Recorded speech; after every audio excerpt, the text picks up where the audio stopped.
We are going to hit them all tonight as the Chiefs have moved past their first preseason game. A lot of young guys contributing. If you missed the breakdown last night, we went through it all post-game.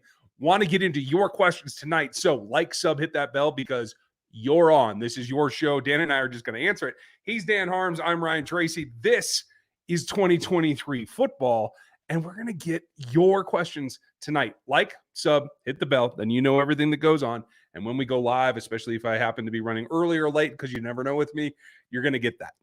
Super chats get an answer tonight no matter what. So hit those up if you want them. Hit some questions in there as well with a question mark before it, and that will help us out. We have a ton in here already. Welcome to this evening. We're just going to jump right into the questions because y'all pre-stacked it, and I appreciate that very much. Lee, how did the new guys who are going to play a big role for this year do in Smith, Taylor, Amenahue, and others? Your impressions, we didn't talk a ton of O-line last night because we didn't have the stats and everything. Have you had a chance to take a look at it? I've got the PFF stats here somewhere. I'll bring them up here in a second. I thought that the starters did pretty well. Donovan Smith looks much better already than he did all of last year with the Buccaneers. Granted, it was 9 snaps, but he looked good. Juwan Taylor had a couple of poor snaps where power really did him in, but that's his thing, where his anchor isn't always the best, but he's trying to get, the 2-foot anchor back. If you see tackles when they're going against, that power, they kind of hop with their feet back to try and reestablish that leverage. He's trying to work that. So Smith looked good. I think Allegretti looked good for the backup center. He was right there after the first team went off. Everyone else, I thought, played up and down outside of the first team. I thought the first team was pretty solid all the way around. Yeah, I felt pretty good about it as well. So, you just take it and kind of roll, but that's okay. And so we're looking here at the offensive line scores. Now, again, this is grades from PFF, but what I really look at is pressures allowed. And so Prince Tega Wananga with 29 snaps at left tackle with 0 pressures. I got to love that. You saw a couple of the backups when they were playing late do very well. The interesting thing for me is I didn't think this was real. PFF has it as more snaps at left tackle for Wandy Morris than at right tackle. And I haven't finished the rewatch yet, but that stood out to me. I was pretty happy with him, even though he gave up 3 pressures. So I feel like the swing tackle's coming along as well. Yeah, he did have some pretty rough snaps against guys who aren't going to make the roster for the Saints. And again, it's still learning. So I didn't necessarily get to see exactly what snaps were rough, and if it's out of, like, say they were at left tackle, makes perfect sense. It makes perfect sense if you had those rough snaps against the guys that aren't going to make it at left tackle. So you got to take it all with a grain of salt. First game in, he's getting more comfortable. The fact that he played, I think it was 20 right and about 27 snaps left tackle. That's a good sign to see. I like that as well. So yeah, I loved seeing Prince Tega Wananga have a pretty good day in terms of pass protection. That's all you're really looking for. So offensive line tackles right now, it's a preseason game 1, but we're going to go ahead and just put a little pin in this and say they look pretty damn good. We're going to call that happy, right? Yeah. Steve, welcome back. Steve's one of our members. If you guys want to be a member, you can join underneath Dan. There's a join button, and that gives you the behind the scenes, the Discord that you always get. Discord's great because it's our community only. It's just RGR fans, and you get some of our more frank discussions, some of the stuff that I say just to you guys. So, in fact, put one out this morning. If you haven't seen it yet, you members, there's a fresh video in there for you this morning. I'm going to be doing that kind of takeaway thing, and I think you got a plan too, right, Dan? I'm sorry, I was reading the question. I did not hear what you were saying. That's all right. Members vids. You got a plan, right? Yeah. So I have a new plan for you guys. The members videos this year. When I first started in the industry, I did an article back at Arrowhead, guys, where it was the In Harm's Way play of the week. So what we're going to do in the members videos this year, because I get to say whatever I want on the members videos, we're going to take a couple clips. It could be from just the NFL. It could be from the Chiefs game. And we're going to have a couple of clips of guys just absolutely getting run through, whether it's an offensive lineman throwing somebody a pancake, someone getting blown up on a tackle, and we're gonna have fun with it. So those are going to be exclusive members videos every week this year. We're going to see how it works, and you guys feel free to just send them through on the Discord of plays that you want, and we'll talk about them. Yeah, I think that's going to be great because if you're in the memberships and you're in the Discord, that's an easy way to communicate. So it does clean things up. We're going to start using as many tools as we can to make things easier around here. Yeah. But Steve asked, from the discussion on Locked On Chiefs, should we be worried about the defensive line, or should we just be resigned to the fact that this is going to be a young group? And I'll tell you a little bit of both. I saw some positive things from the young guys. Mm-hmm. You also realize you got to have Chris Jones and Charles Omenihu out there. I thought Omenihu played pretty solidly, just to go back to Lee's question. Not as dynamic as you would expect, in a regular season game, and that's perfectly fine. But let's make no bones about it. You want Chris Jones. It's not an either or. It's when Chris gets back. Yeah, there's a reason that the defensive line is young and it's inexperienced. It's built around Chris Jones. That's exactly what it's for. And if you don't have him for the after this season, it starts to get a little dicey. That's all I can say about it until we know anything more. Fair enough. Doug, why do you think they do not sign a kicker for camp so Bucker can be protected from injury? Was he hurt all last season? Thanks, and always an education listening to you guys and learned a lot. Well, happy that you're here, Doug, and appreciate it. That's kind of our goal, is to let everybody know what really is going on, at least to the best of our knowledge. And here is where it comes down to. Yes, he was hurt all of last season, but that's because the ankle injury was pretty significant. The reason they don't sign a kicker is because A, it's kind of a luxury, to tell you the truth, and B, it's like, because Harrison is, I feel, a rhythmic kicker. I don't know how you feel, Dan, but I think he needs it. Yeah, I think that he likes to get in the rhythm, and honestly, I feel like he loses a little bit of concentration in the moments that don't necessarily matter. When their stakes are high, when leverage is a real thing, and you gotta have it. There's only one other kicker I'd rather have, and I don't even know at this point in the NFL that if I would take Justin Tucker in a high leverage situation over Harrison Bucker. I don't know if I would, because he's that clutch of a kicker to me, in my opinion. So yeah, it's not that huge of a deal. You can always get kickers anywhere off of practice squads and things like that whenever you need to. So it's not a huge issue for camp concerns. Well, I hope not, because that's not something I want to deal with. I got too many other fish to fry, especially with the defensive line and all that crap, right? So let's hope. Micah, just like the Chiefs does it look like it? We're slipping and falling in week 1 and the Super Bowl. The Broncos and Cars were falling all over Friday night in Arizona. Why does the league allow them to have camp on their game day field? And that's a great question. I think it's pretty unique.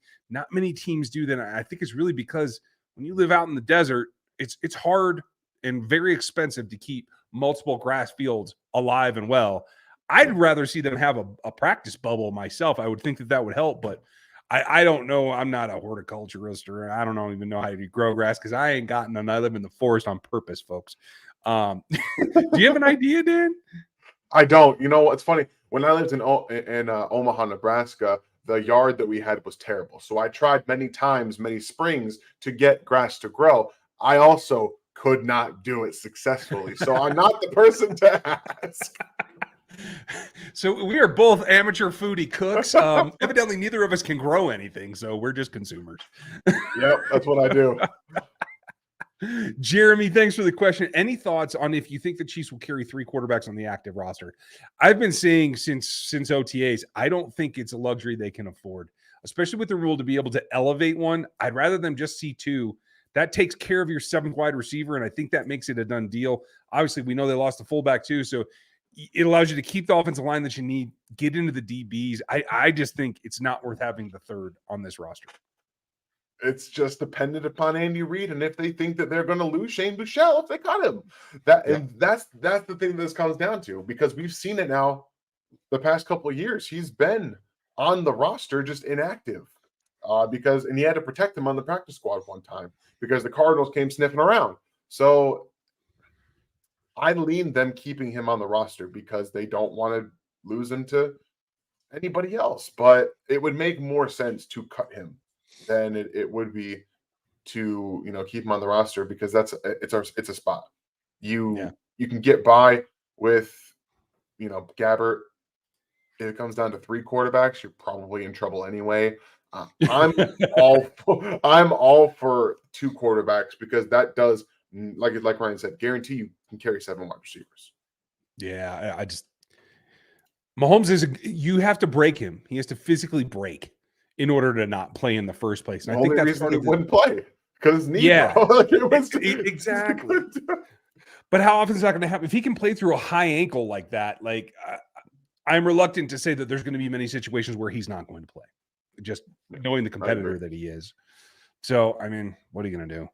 When you take a look at the stats from last night or from Sunday, I'm sorry, what you see is that Blaine Gabbert was actually the highest rated passer.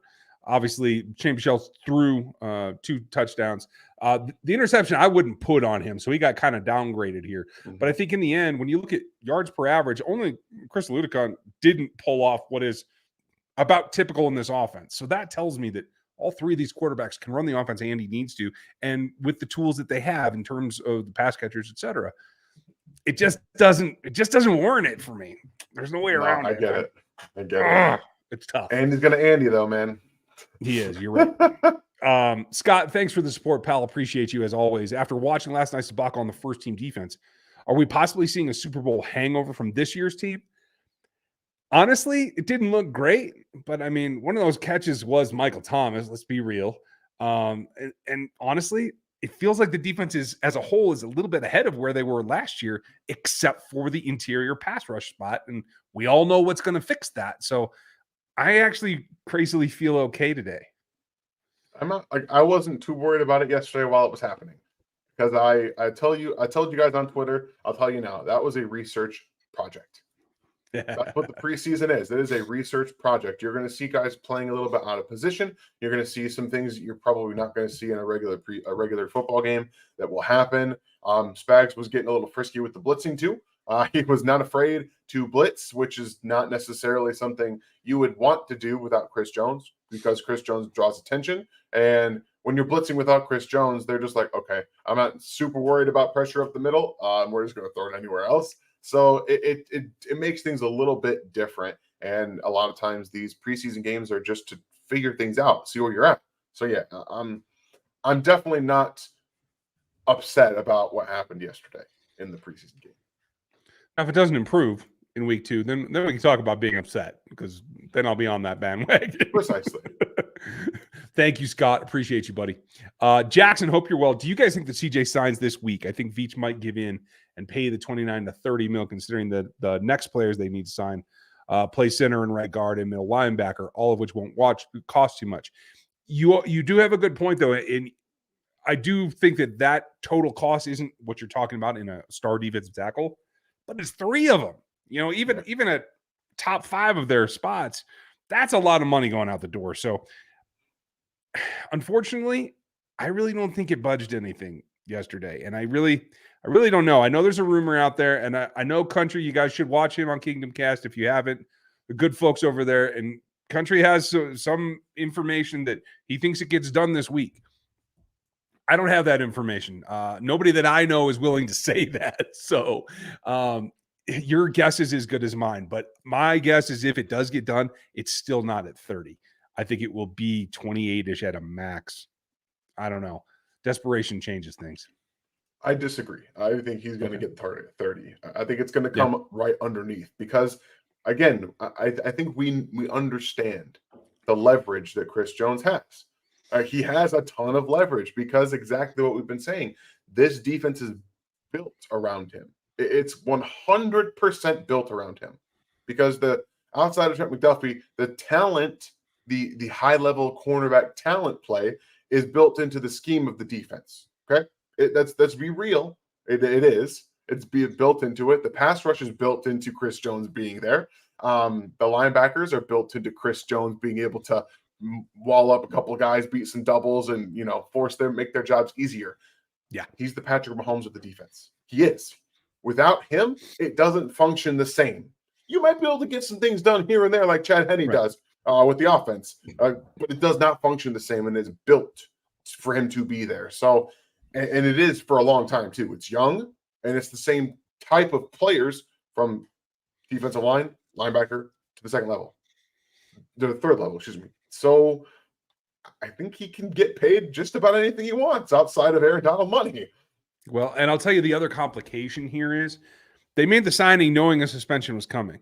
But the second best pass rusher right now in terms of consistent productivity on this roster is Charles Omenihu. And that's a problem as well. And so you can't look at yourself getting down. You can't come out of the first quarter of next season at 50%. That's just not leading towards your goal of being at home come the playoffs. So I think that could speed things up. Let's hope that I'm right and acknowledge that you're probably right. So it is what it is. I mean, again, I hope he gets paid. If it comes up in underneath or under 30, I'll be happy as a clam. Yeah. Micah, also, our Ross and Remigio, and thank you, Nico, for correcting my pronunciation. I appreciate you putting out there. Yes, Remigio, I appreciate it. I know you watch. Obviously, you had to correct me last night. I apologize. It will never happen again. No more G pronunciation in the name. I'll say it'll never happen. It'll happen again. I'll screw it up. I'll just tell you that. But I'll get it better. I'll tell you. But so Mike is asking if Nico and Ross are moving up, and does that mean Watson's moving down? And everything that I've heard, it does not mean anything about Watson. Watson, Sky, MVS, or your guys without KT, because that's who the Chiefs trust. It's not necessarily Patrick. It's the staff. They need them to do other things, and Justin Watson is in that top 5. I do think that Ross solidified his spot in a 7-man wide receiver room, and I think he's this close to solidifying his spot in a 6-man wide receiver room. Richie James ain't going quiet, though, I'm going to tell you. Right now, I have James, Ross in front of him. You don't seem to agree, Dan? I think Richie James is solidified on the roster. I don't think there's anywhere he's going. He is the punt returner, and he's also your Kadarius Toney playmaker if Kadarius Toney's not there. That's what he can do. He can do for you. So I don't think he's going anywhere. Like you said, because of the fact that we see Watson solidified on the roster, I believe that Richie James is also solidified. We know Rashee Rice is. That means you have to almost keep 7 at this point, right? You have to, right? Yeah. So, it was funny. I was convinced earlier in the offseason that it was going to be 7. Then I talked myself out of it because, they kept 5 wide receivers last year with 4 tight ends. And now I'm back to, I guess it's going to be 7, y'all. Well, especially if you look at the grades too, and I'll show you guys some of these stats. Hopefully you can see them pretty well. In terms of completion percentage, Richie's right up there. Had the best grade from PFF. Not that I worry about the grade that much. But in terms of reception percentage, your boy Cornell doing what he can do against the backups. I like it. Rashee Rice, Richie James, Nico, all in there at 67%, right? I'm sorry, Rashee was even 75, my fault. Yeah. Kakoa Crawford is a guy we'll talk about later, I'm sure, that I think needs to get bumped up. He and Nico, I think, are probably the cream of the guys that are going to be on the practice squad. But for me, Dan, you tell me how you feel. Even looking at this, I don't care that Justin was only 2 for 5 targets. Doesn't bother me. What he did, I felt good about, so I'm good with that. But for me on the roster, it's Richie, Rice, and then Ross. Is that same for you? Yeah, that seems about right. I think people are reading a lot into Rashee Rice getting more reps with the first team, like offensive line and players, than Richie James was.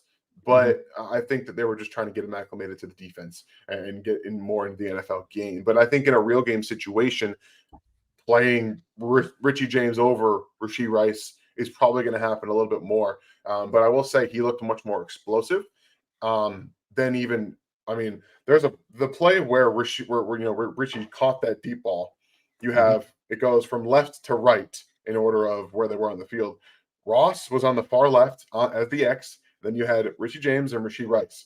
Rashee Rice was off the ball fast and accelerated fast. Richie James was off the ball and accelerated fast. And Justin Ross was not super explosive off the ball. But that's not going to be his game.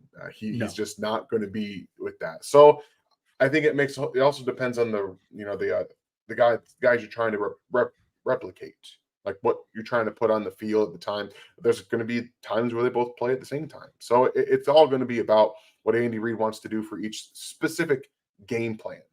So you're probably going to see more of Rashee Rice one day. You're probably going to see more of Richie James the other day. Like, that's just kind of how it is.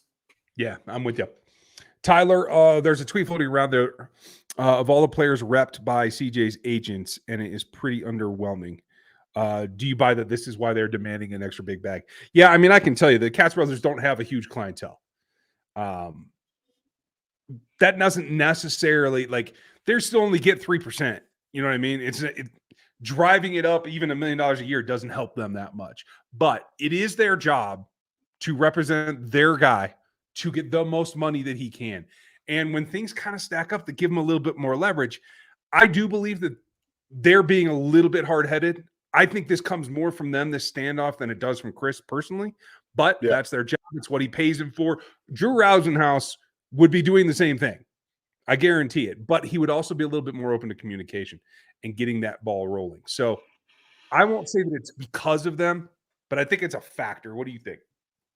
I tend to agree with you. I think right now Chris is having a lot of fun on social media, and I think Chiefs fans, for the betterment of your own sanity, should probably just mute it. Just mute it so you don't have to see it. The Michael Bay stuff where he's quitting on the team and stuff like that. Like, come on, y'all. This is not. He's already tweeted out that he's got to play this year. Like, he's not quitting on anybody. He has to literally play this year regardless. So they want to make a point. They want to get more clients. And if they can get Chris Jones in the ballpark of Aaron Donald, they might be able to draw in some more clientele. That's the fact of the matter. You can never trust Michael Bay anyway. Everything you see on screen is just a rip off Tony Scott anyway, so don't even worry about it. Like, don't even get me started on him. But Justin, no new thoughts. No news, man. Mike, what can we get for CH or Justin Watson in a trade? Not a ton. Could you get a 6th or 7th for Clyde? Maybe. Watson, maybe. I don't think so. I think we have a question later about, what could you do to get to the practice squad? Watson's vested at this point, right, Dan? So he would not be exposed to waivers. Not be subject to waivers, yeah. So you could cut him with an understanding, hey, we're going to bring him right back if that's the way it works. Same thing with Blake Bell. For Clyde, I think, if injuries go on, I mean, Zeke just got signed to the Patriots, right? Yep. So there are still teams that are finding, maybe we don't have the juice at running back. Maybe we do want him. Maybe he fits our scheme a little bit better. Who ran Joe Burrow's offense? Where did he end up? I can't remember. I want to say he's in Carolina. Joe Brady, right? He was in Carolina. I don't know where he is anymore. I think he's back in college. Oh, is he? Okay.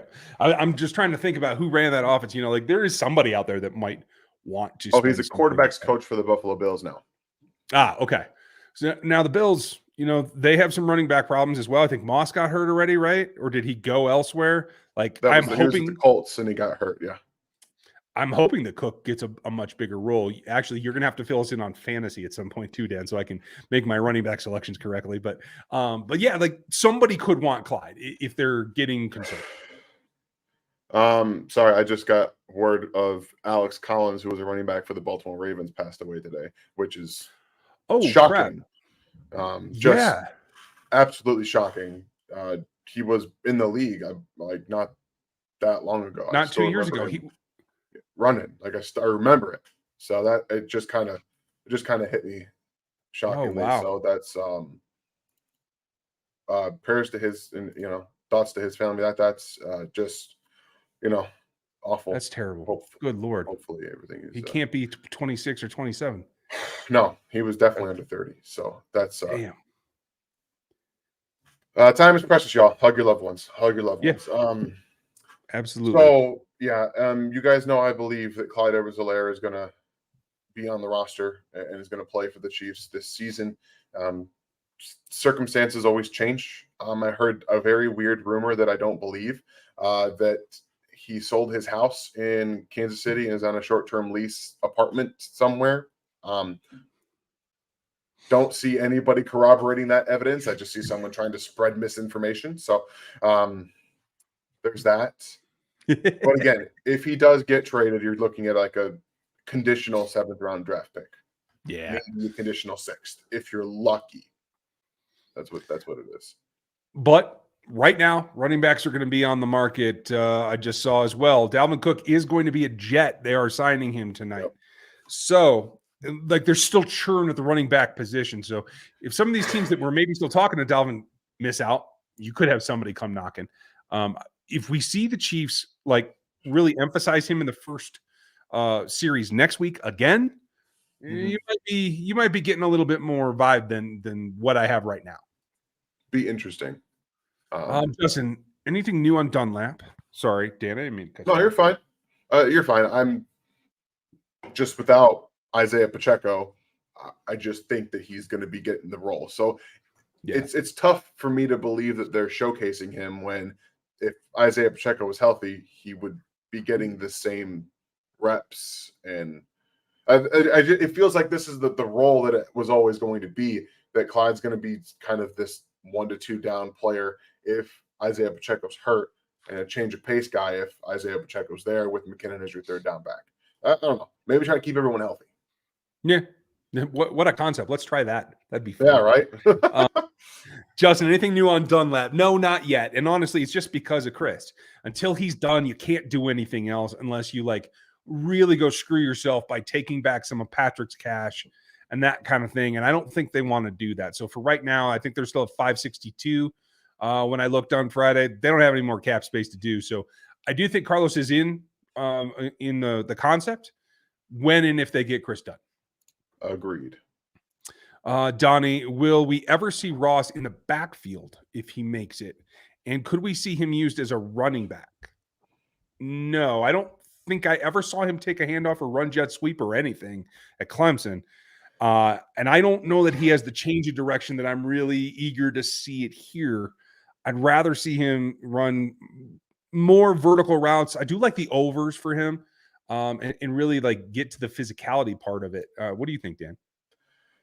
Yeah, he's probably not going to be used in the backfield at all. He's too tall. He's 6'4". Like there's just honestly no point to really even put him back there unless he's taking a snap and throwing the football at 6'4". Like that's what I feel about it. But I'm starting to get into a little bit more of the game from yesterday, and I like what he does because it seems like all of these these it's because they're orange. The Clemson wide receivers are very pushy in their route breaks. T. Higgins pushes off. Justin Ross pushes and pulls guys. Like, I don't have any issue Watch the with that. DB's hip and see when it goes away from one of the receivers. You'll see it. It's painfully obvious that he's pushing and pulling guys with their arms. So he's going to have to watch that a little bit because at some point it's going to get called. So I think he's just trying to get himself noticed, get some separation, and it's fine. Again, I don't have any issues with using offensive pass interference to your advantage. I got no issues with it. Just try to hide it a little bit better for being honest. That's all I got to say. It comes with nuance. It'll be great. Thanks, Donnie. Appreciate you. Hey, Megan, thank you for being a member for so long. Woo! We really appreciate that. 32 months. That's awesome. And clearly, welcome to the live streams. I very much awesome. appreciate you. You members keep us going because otherwise Dan would get very, very tired of just talking to me. We try to tool this for you guys, the audience. So thank you for being here. And Megan, thank you for all of your support over the years. And that is years. Those are monthlies. Those 32 add up, you guys.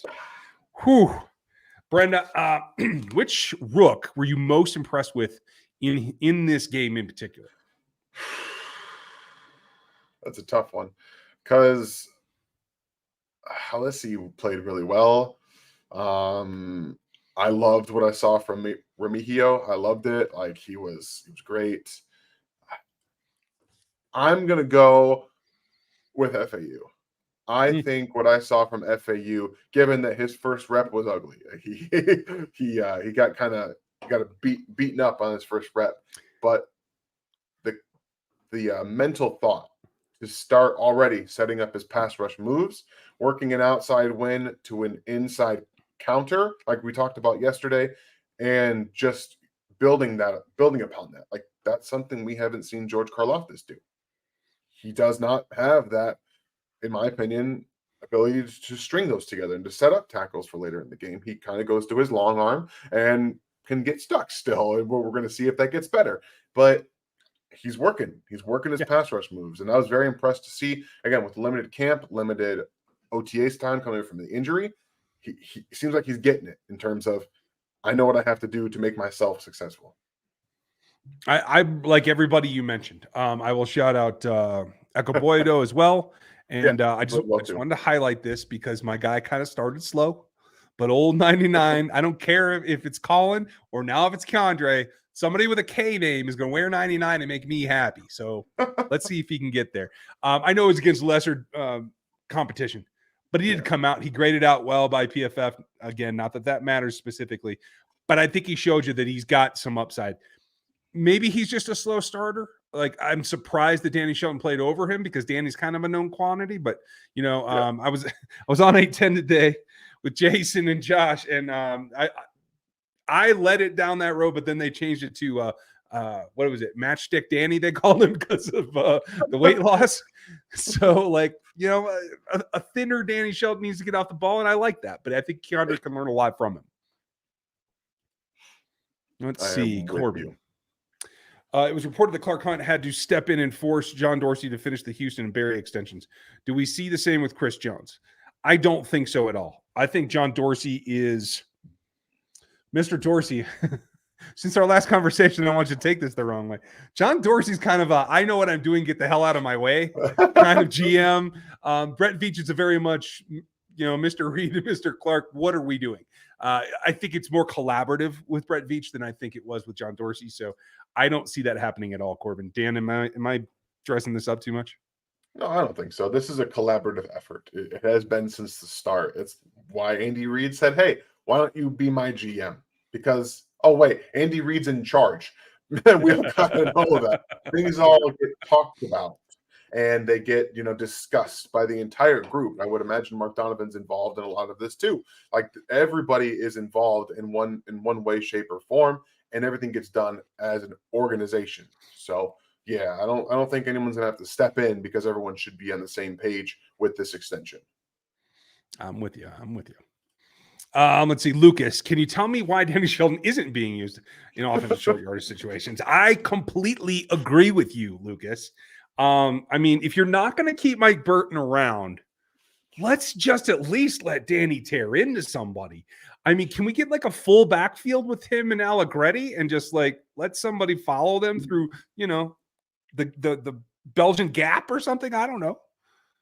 They just need to get more creative. Get some defensive players out there in short yardage. Make them think you're going to do. Like, we all know that the belldozer thing's coming, y'all.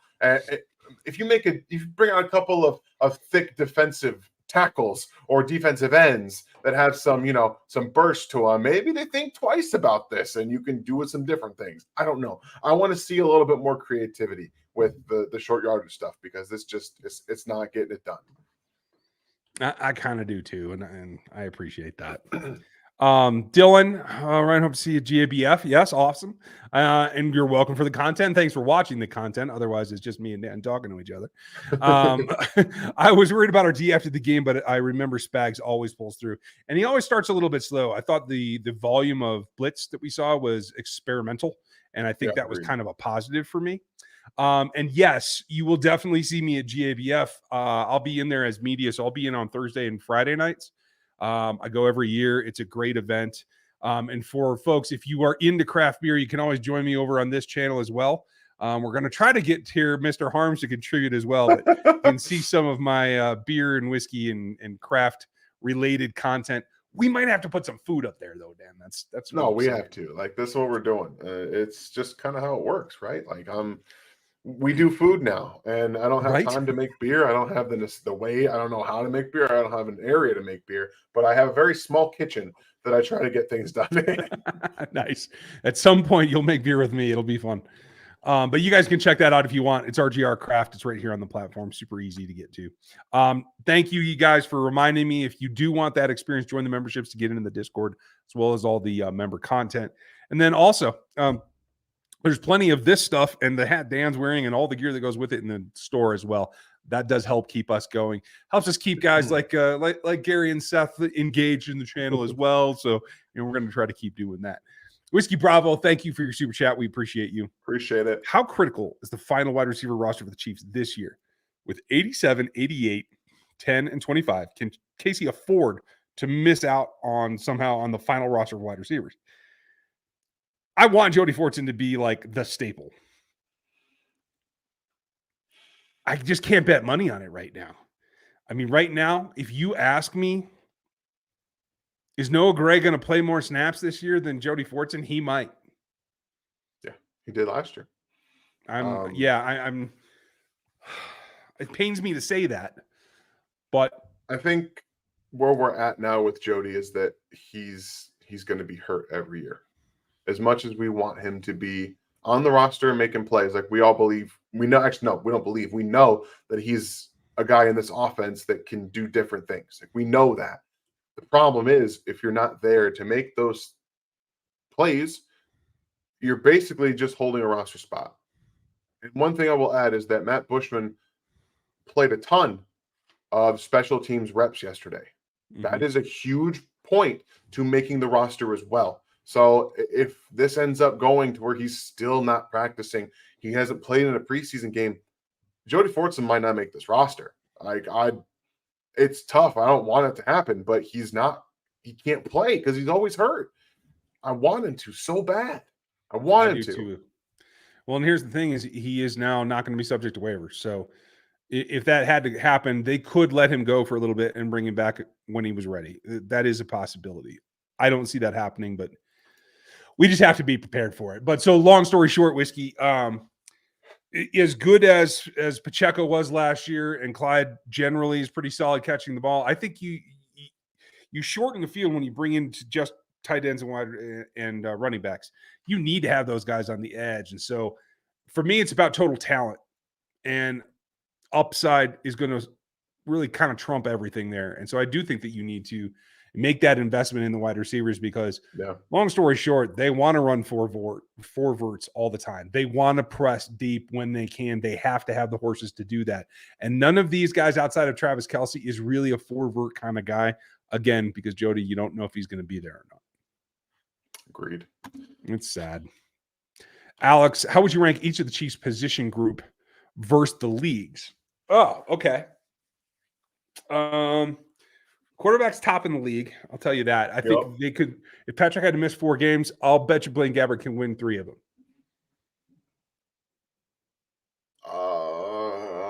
Unless it's Bills, Bengals, and somebody, you know what I mean? Like, unless it's like the playoff run. But I'm with the general idea of your argument. Okay. I'll put the Chiefs' offensive line in the top 10, maybe as high as 7, but with both tackles, like it's still a little bit of a question until they get gelled. Okay. Yeah, you're with that as well? I'm listening. I'm listening. Oh, I just thought we'd go one by one. You tell me where I'm wrong or where you disagree. I don't think you're. I think that they're better on the offensive line side. Like I'm firmly in top 7, top 6. I would even say I'm teetering on top 5 because they have the best interior in the NFL, in my opinion. So, I agree there. Okay, cool. Tight end is obviously one. They have the best tight end in the NFL. Like he's one. Yeah, I mean, you could make an argument depth-wise for other teams, but there's just no. You know, if Kittle had a solid backup that could actually take over again, then maybe I'd listen to the argument. Right. But wide receivers, right now, I'd have to put them in the teens somewhere, probably low teens, to tell you the truth. Middle of the pack. Yeah, it's exactly what I was going to say. Okay. D-line with Chris and Charles, I will put the D-line in the 12 to 8 range. I think he was just saying the position groups. Oh, okay. So wide receiver, tight end, running backs, but you keep going. No D-line? I don't get to do the defense? Is that what you're saying? You can do this is fantasy only? Is that what you're telling me? Fine. That's what position groups mean. There's positions on defense too. I just assumed he meant offense. Fine. Alex, I'm sure he's right, so we will move on. Larry, 7 wide receivers, more O-line or more O-line depth? Right now, Justin Ross and whoever you think the 6th is, I don't really care about the order, are better than the 10th and maybe even the 9th offensive lineman. Although I do give kudos from what I saw from Kennard yesterday. I thought he played well. I think he, like Danny Shelton, looks like he's much more mobile at a lighter weight. He's not there yet. And no, he should not play tackle. Someone asked that last night. But I do see that he's made some improvements. I would still keep Ross over a reserve guard. Yeah, I'm with you. It's going to be 7 wide receivers. People have said 8. No, they're not keeping 8 wide receivers, guys. It's not I going don't to think happen. that can happen. I don't think anybody keeps 8 wide receivers in the NFL. I don't think I've heard of that, to tell you the truth. Yeah, so that's not going to happen. And more O-line, I would say more defensive line depth. I think that their offensive line backups are pretty set in stone, pretty good considering, but they're going to need some bodies at defensive line because you don't have a Menahue for the first currently 6 games of the season, and you have inexperience. You don't know if Tershawn Wharton's going to be available. You don't know if they're going to play much of Kendrick Coburn. There's quite a bit of we don't know. So yeah, go more defensive line help. Welcome to the burn. I'm making that. Tyler, thank you. Appreciate you, buddy. And thanks for the social media today too. Will the new 3 QB rule must be on the 53, but don't take up a game day spot, impact the regular season roster tinkering? And there's also another twist to that. You can elevate one. I think you can have a practice squatter that you pull up without taking up a slot, if I remember correctly.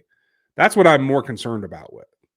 I don't care about game day because honestly, the chance of losing both quarterbacks, I think from a scheme perspective, is never going to happen.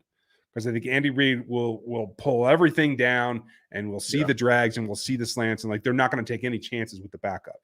I think Chad Henne's run against Cleveland probably put more fright into Andy Reid than anything in the history of time. So like I don't expect that again. But yeah, like I do think that is right. I do think that is a factor though, Tyler. So for me, the problem is the 53. It's just not worth it. Thank you though. Appreciate you, buddy. You and me agree. I think Andy Reid doesn't. Yeah. Red, come so far from the start. So good. I look forward to every day. Well, thank you, Red. We appreciate you being here. Red. And if you guys were here for the coffee cup years, I appreciate you because you're the OGs that had to listen to my little tinkering with coffee cups because I had a Chiefs logo on it because I wanted to be creative. And then I realized everybody just wants to hear about ball and not my BS photo techniques. Ball. It is what it is. Cheers, Red. Luis, hope you're well. Is Snead going to need surgery? And if so, do you like Halasi and Boye to make the roster or the practice squad? I think if they felt it was going to be a surgical repair, I think they would have done it by now. I got to tell you, I am concerned about the continued aggravation and inflammation of that joint, though. I don't think they want to put him on the pup. I don't think there's any way he's not on the 53, at least day one. What do you think? I don't know. I really don't. I don't have a clue. We might get a little more clarity tomorrow at training camp at practice to see how he's feeling, how he's doing. But the problem is, again, he can't start the season on the pup list. He can't. So is it IR to start? Is he on the 53 and then put the IR? So he misses 6 weeks, right? First 6 weeks of the season, if my memory serves. If that's the case, oh boy. Yeah. All I got to say about that, Halasi probably makes it over Boyedo, I would say. I would have to agree. Let me reload this just to make sure. Unless the Nick Jones is okay to play. Then Nick Jones makes it. And then maybe if they keep another guy because of the injury, it would be Halasi after that. I kind of feel like that as well. Obviously, they still list, our lads still list Jalen Watson as the starter. I think that's probably correct now. I think Najee was pushing to make that not the case, but now I would say that. And so I think Joshua Williams isn't going anywhere. It feels like Nick Jones should be in that top 5. I think the guy who lost out this weekend was DiCaprio Bootle because I think Halasi is up here in the top 6 now. And if they keep 6 corners, he makes it. If Nick goes out, he becomes the 5, in my opinion. I like what Boyedo did as well. I just think there's a little farther that he has to go to be able to withstand, especially some of the bigger physical wideouts in this league for him to really contribute. Yeah, he played a lot of special team snaps too, but at the end of the day, if you have an injury, you have to be able to count on the guy that's going to go in there to play. And if Halasi's showing himself out, I mean, you can't really say, hey, Boodle plays special teams. We're going to keep him instead, even though I think Dave Tobe would probably go that way. Andy, Spags is, an ex cornerback coach. So he's going to go with a guy who's going to be able to make some plays for him in that situation. Yeah, that's a triangle of death I don't want to be in with Spags, Tobin, and Andy. I just don't want to. Travis, thank you for the support, buddy. We appreciate you. I'm glad you enjoy it. Very helpful. And if you have ideas, all you members, if you guys have ideas, if you have stuff you'd like to see us do, if it's in our power to do it, we're not, we don't do the replays and all the like memes and that kind of stuff. That's not what this channel is. We are hardcore ball. And if that fits, I'm happy to try stuff, but we do appreciate your support, especially over the years. KL, thank you. I had a super chat last week's stream, but Dan's earbuds kind of stole the show. Oh, crap. Sorry, KL. It's not my fault. I apologize. Let's ask Dan. What did Dan hear about Ross route running during camp? And did he show something different during the game? Are you happy with progress versus what you saw on the game film yesterday?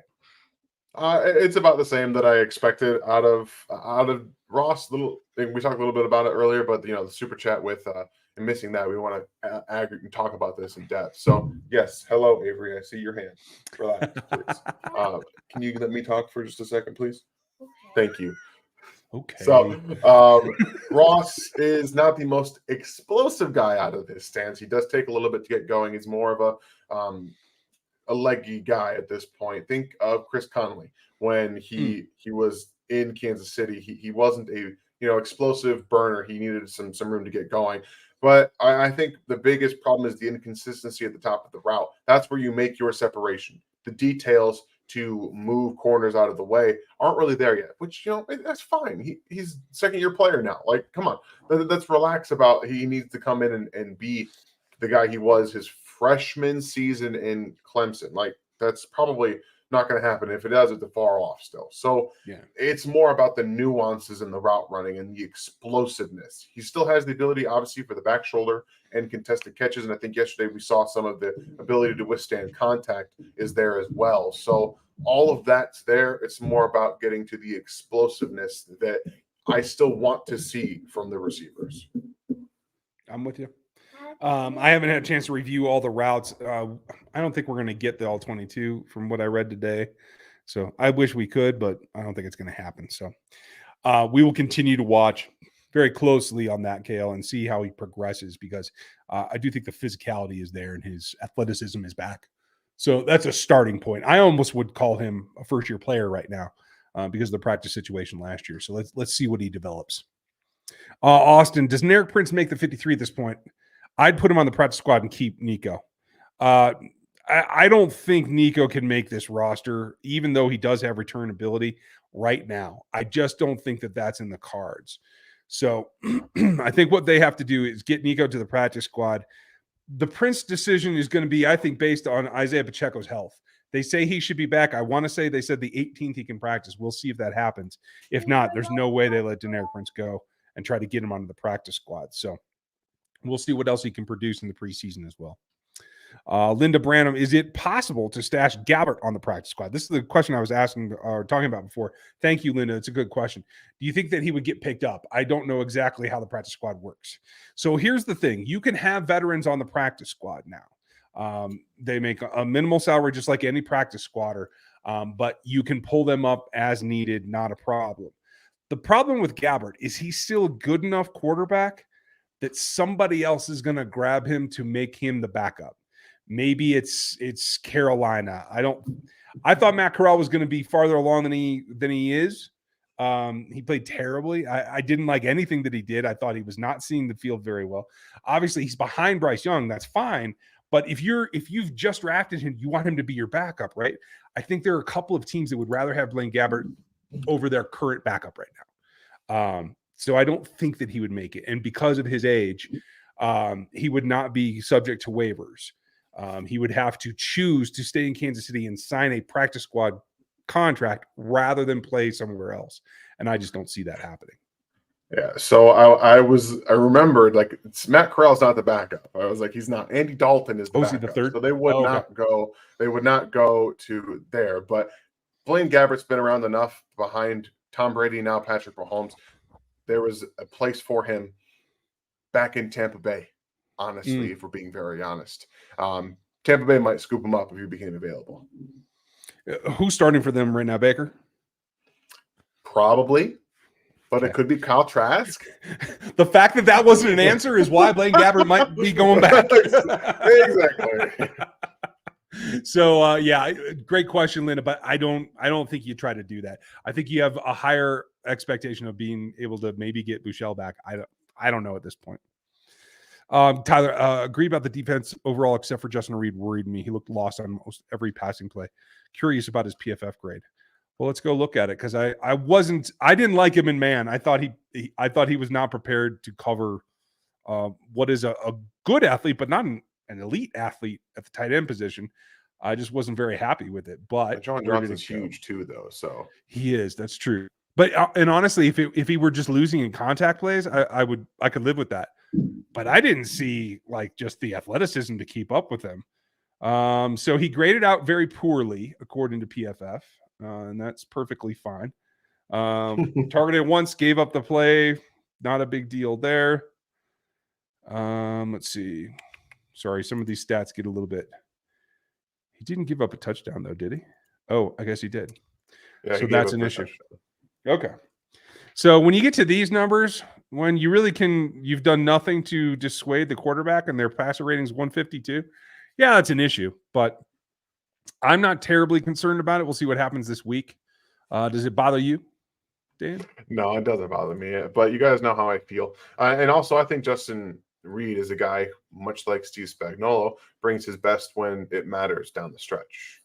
So I'm not going to be super worried unless we're getting into November and he's still missing, like last year, he was missing tackles up until about November. Then he turned it on. He was excellent down the stretch and in the playoffs. So if that doesn't happen this year, then I'll be a little bit more worried. Yeah, but unfortunately, I got to hop off, you guys. I have radio in about 5 minutes. And also my daughter has told me that her light is broken, which that's awesome because I don't think it's broken, but I think that she just did something to it. So I need to go investigate what's happened. Take it easy on Ryan. He's already got a ton of questions stacked. And it's already almost 8 o'clock. So he's going to be here for a while. Okay. I'm going to do that. We're going to run through those speed style. Tell Avery to get better soon. Okay. We'll do it. See you guys later. Night, man. Gary, if Jones' contracts get signed, Chiefs sign Dunlap or Sue. I don't think they have much interest in Sue. They've had an opportunity to sign him in the past, and they haven't gone for it. I would bet that it's Carlos. So let's see what happens there. And you guys, he's right. I totally spaced on the time. We are going to run through these, hit all the super chats and as many other questions as we can. Cole, Richie James really improved his stock last night in my mind. What do you think? Honestly, he didn't really improve his stock in my mind because I already had him as the 4th/5th receiver. I think he and Justin Watson are the guys that come in right after the starters. So I think what he did is he showed everyone else that maybe doubted him, especially if you watched Giants film, which was legit because the Giants film was kind of ugly in places. So, but I do feel like he did make his point to be on their roster. I'm glad everybody else got to saw what I was kind of expecting. So that's awesome. Lev, did the projection of the cap going significantly up over the next 2 years mean that $30 million a year for Jones might actually look low in a few years down the line, like Patrick's numbers do now? I mean, we do expect a pretty good jump, somewhere around 55 in more cap space in the next 2 years.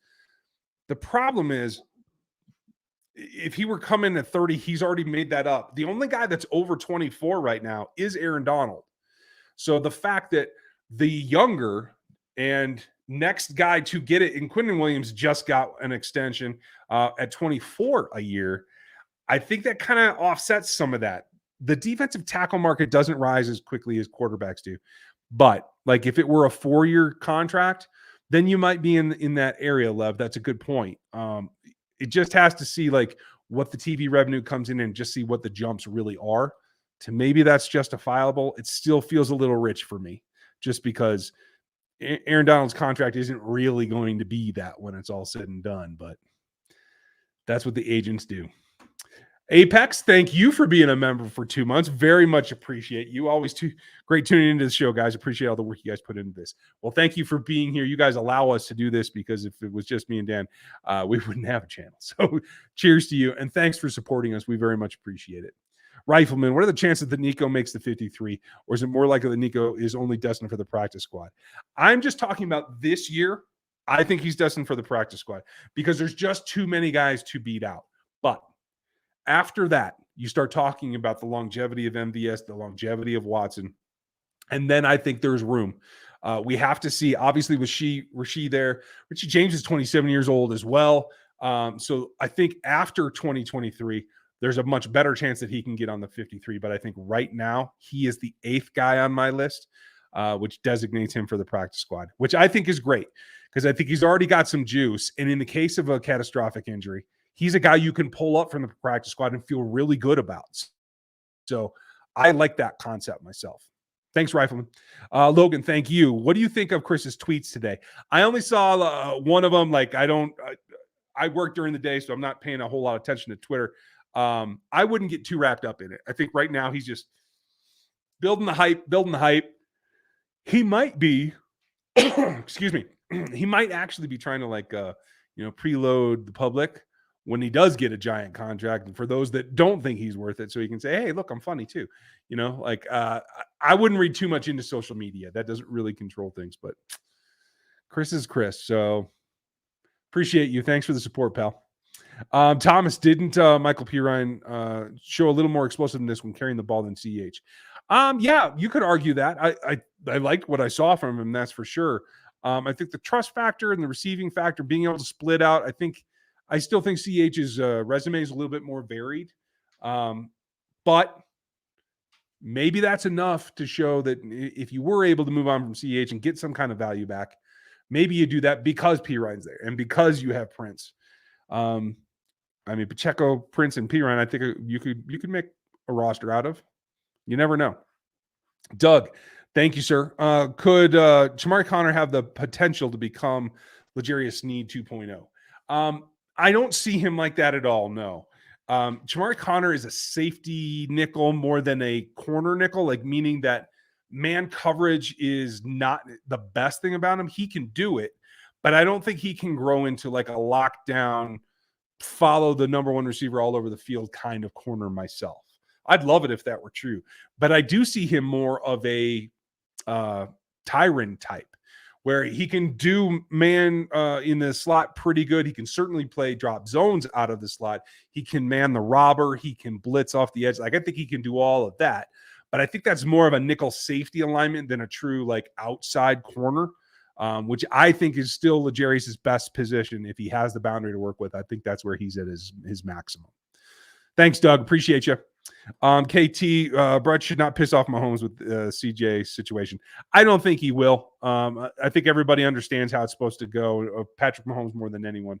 With his blockbuster contract, I think you have to know that it's coming along and that this is one of those things that when it gets towards the players peak of their career age-wise, which is for most positions 28 to 30, and then it's downhill, I think that's understanding. I don't think you're going to see a lot of passion back from the players. Max, appreciate you. Thanks for the support. I'm a realtor in KC, and Clyde did sell on 627. Thank you, Max. I appreciate that. For those of you who have MLS access, I know you can confirm that. So I appreciate that. And I'm going to mark this as someplace that I should probably let people know about that because this is now confirmed from our guy, Max Jones. Cheers, pal. Good to know. Let's see. What is the mile marker is 58:48 right now for everybody listening. Thanks, Max. That's good information. We appreciate it. KL, thank you for the 12 months. Absolutely. Did we see anything from BJ and Coburn? Absolutely. Coburn graded out very well. Top 5, I want to say. Yeah, he was 5th. Just again, in terms of PFF grades, not the end of the world. Did he get a pressure? No, he did not record a pressure, but he held up very well against doubles. He did push the pocket. I actually think he should have been recorded with a pressure. This is one of my issues with PFF. I don't really need to know what to do with interior alignment on either side of the ball. But held his own, and I was very, very happy with his first performance. So much so that I demand that he plays with the second team this next week, maybe even some first team reps, because he is just so strong at the point of attack. I think he's there. And then who was your question about? BJ as well. Let's go look at pass rush grades in particular, because I thought BJ did pretty well in that specific category. Little weak versus the run, but in pass rush, when you look at win percentage, that's what I'm looking for. Tranquil, Connor, Bush, they were all blitzed off the edges or blitzed somehow, and so they had a little bit of advantage.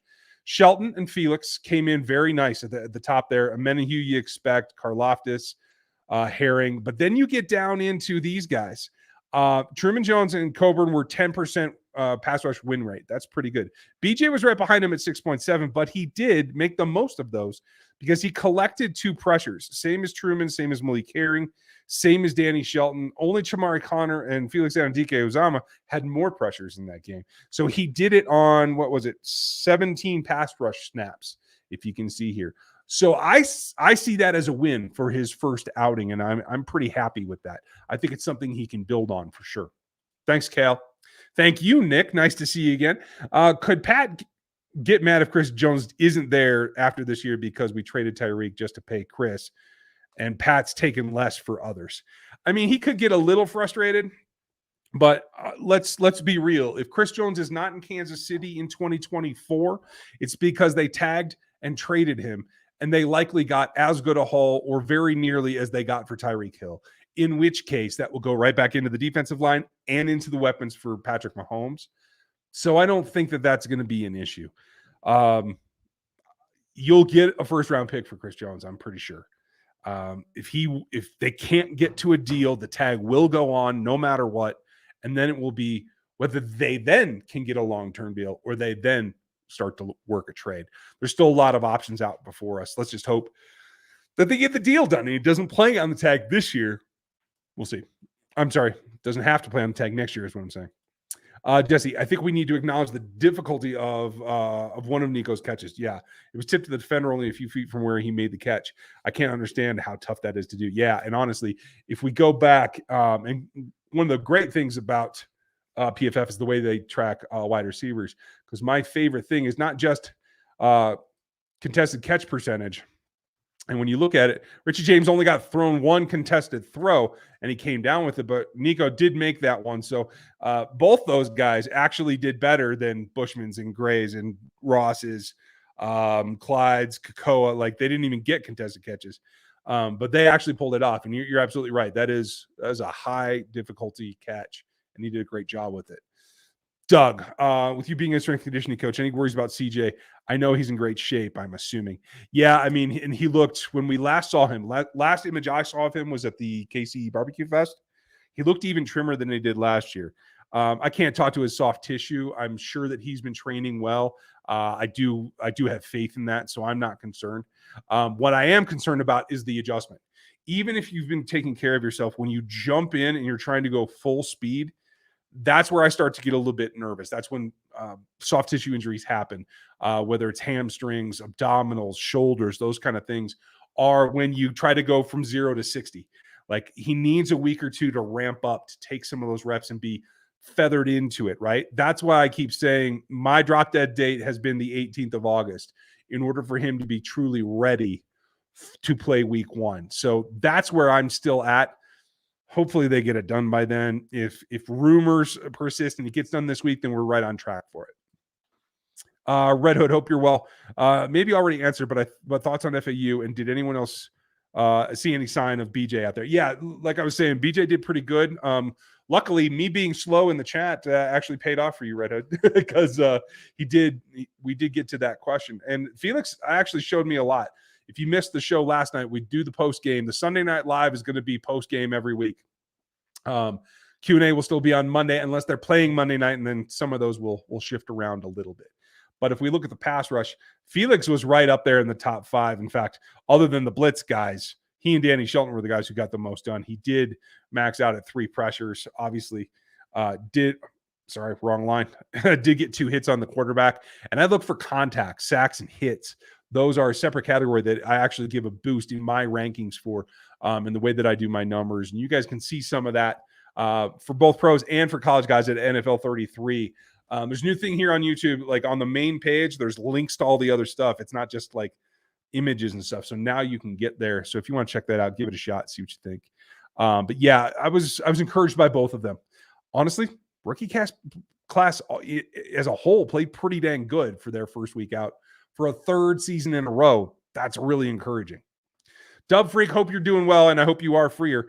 Realistically, what do you think we could do to consistently convert on third and short, third and fourth downs? Because what we're doing ain't working. You're absolutely right, and I think they knew that going in. They're unwilling to do what they have to do, and that is just run the ball straight ahead, whether it's off tackle or in the B gap or with a fullback or a defensive tackle leading the way. But they just got to have that grit when they need to do it. It doesn't have to be all the time, but right now they're drifting back towards the early Andy days here in Kansas City, where it was a finesse offensive line where they can't move guys off the ball.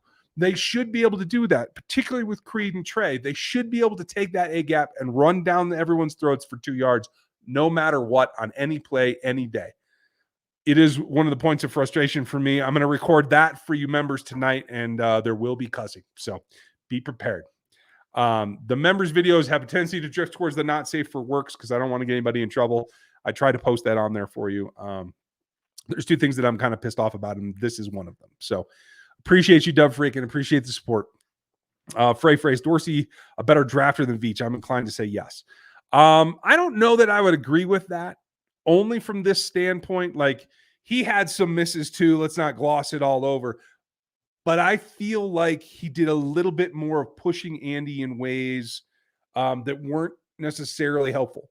I do think that Brett Veach, because he's grown up with Andy Reid for all intents and purposes professionally, understands how to provide Andy Reid with what he needs a little bit better.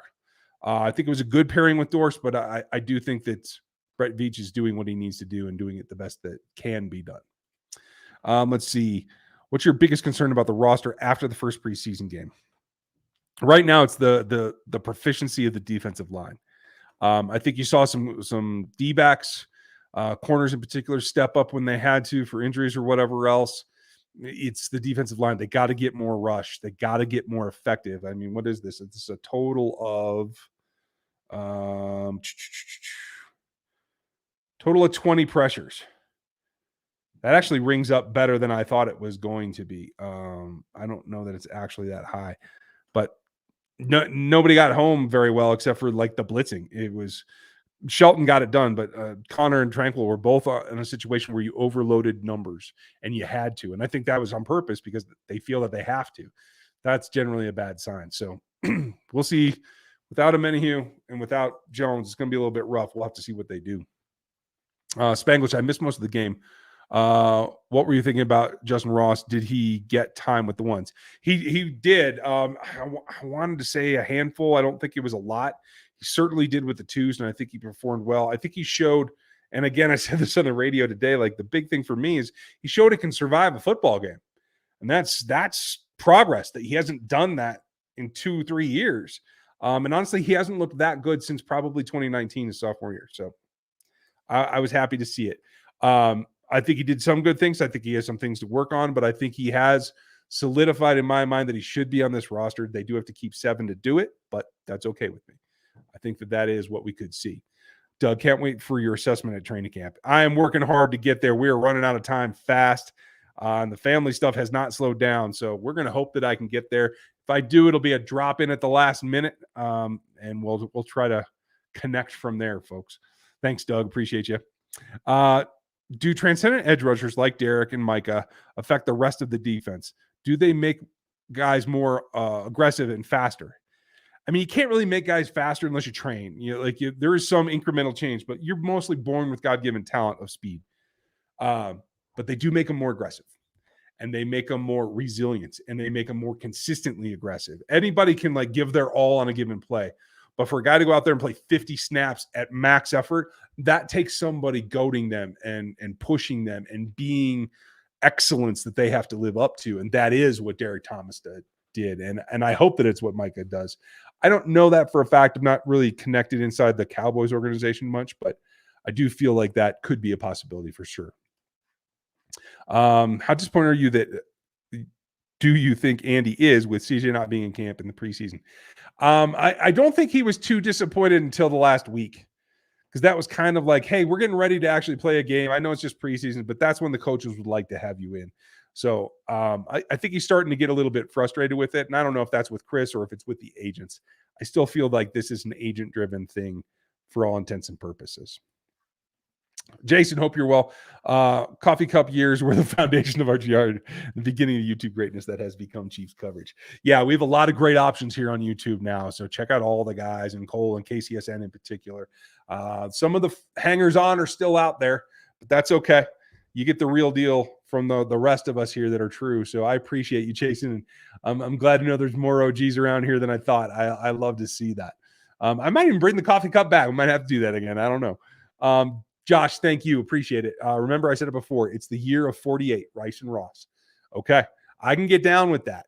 And I was really happy. If you guys didn't see the post-stream last night, post-game stream, I was really happy with Rice because he struggled a little bit and had to recover. And I really thought that showed his character and his ability to step up and maintain, because he's going to have those days as a rookie, even if he is as good as we think he is. So I was very happy to see that. Thank you, Josh. Appreciate you.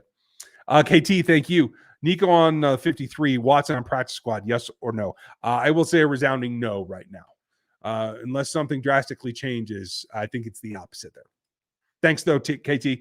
How concerned are you about the starting safeties? I was really happy, Scott, with Brian Cook. I felt like he was in position. I felt like he was manning his responsibilities and helping guys get aligned. I didn't see any coverage breakdowns myself. Let's go look at that and see. Nothing stood out. I thought the tackling was pretty good from him. Did he grade really badly for PFF? That's interesting, because he only played like 10 snaps. So no missed tackles. He had 2 tackles overall. I thought he played well. I don't know. That's again a grading issue there. Reed obviously was insufficient in man coverage. I certainly agree with that. Unless it becomes a pattern, I'm not going to be too worried about it, though. So I would say right now on a 10 scale, I'm probably a 3. I think it'll be fine. Let's see what happens in the second game. Thank you, sir. Thank you, Hydra. Appreciate it. It's about that time of year, guys. Welcome back, Hydra. Hope you're doing well. It is definitely about that time of year. And Nick, thank you for becoming a member yet again. I know you've done it before, so welcome back, my friend. Oscar, glad that you made it. Hope you're doing well. Let's see. Spanglish had another one. What the NFL defense is accepting every year to stop the Chiefs, and the Chiefs also adapting. What changes might be expected from the Chiefs from this offense? I think it's going to be a little bit more dink and dunk early so that they can take shots, like every game, trying to find where the things are, especially if they feel they can get double tight ends, triple tight ends in the game where they can mismatch on either safeties for power or linebackers for speed. I think you're going to set that up short and then take shots, maybe a little bit less. What I hope to see is that they'll actually run the ball more, because that's what will really hurt a defense if they're going to sit back there and play drop 7 or drop 8, hurt them and run on them, threaten their manhood. I think that's what gets guys out of that rut, and coordinators especially. So I think that's going to be it for me. I hope I got everybody's questions or topics anyway. If you didn't hear yours, I do see a couple questions here late that I have already touched on. Make sure when it starts over, just press play and watch it again. Definitely cover all the topics. So thank you for your time. It's going to be a great week. Hopefully we get Chris news. I will definitely go live as soon as we do. We have awesome content coming this week from all the guys, and we're going to start changing up the process a little bit. I'm going to do a couple extra little things for you, give you a little bit more varied content. If you have some type of video that you'd like to see, whether it's a faceless stat of the week or something like that, drop it in the comments below. For those of you who aren't one of us in Rogue Nation already, click the sub, become one of us that way, get in the Discord, make the memberships. You can do it all right here. I appreciate everybody's time. Thanks for being with us again. Have a great night, and we'll talk to you tomorrow.